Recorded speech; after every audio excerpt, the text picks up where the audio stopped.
We see the story of Jesus going to the cross, and everything seems to kind of be hand in hand. And then there's this one character that seems to interrupt the narrative. His name's Barabbas. Why he's even mentioned, sometimes I'm not so sure. It's like, what? This is about Jesus going to the cross.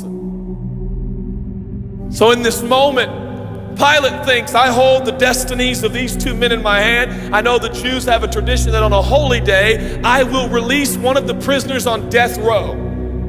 Pilate stands on this audacious stage, who now presents Jesus, Son of the living God, versus Barabbas, the thug and rebel. He says, all right, who do you want? This is blasphemy. This has gone too far. There's no comparison. This is a rightful prisoner, a man who should be on death row. He's a rebel against Rome. He leads a rebellion. He murders people. He's a bad man. He's a thug and he's a crook. He deserves the chains and he deserves the crucifixion.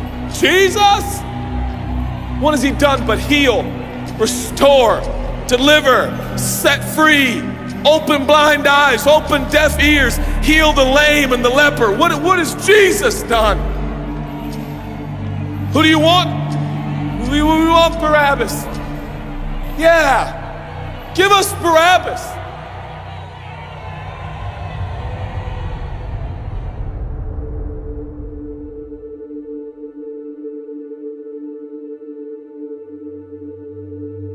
People say, give us Barabbas. The Roman soldiers come up and they put the key in and they unlock Barabbas from his chains and shackles. And he walks down the platform, welcomed by all of his thug friends. Yeah, the people love me. Yeah, that's right. I don't even know who this Jesus guy is, but all I know is my people love me.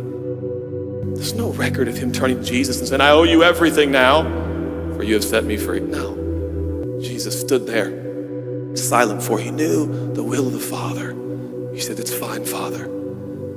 Let him have Barabbas. For Jesus knew that the Father would have to treat Jesus like Barabbas so he could treat Barabbas like Jesus. Barabbas thought it was the people that set him free. No, no, no, no. It was the love of the Heavenly Father. When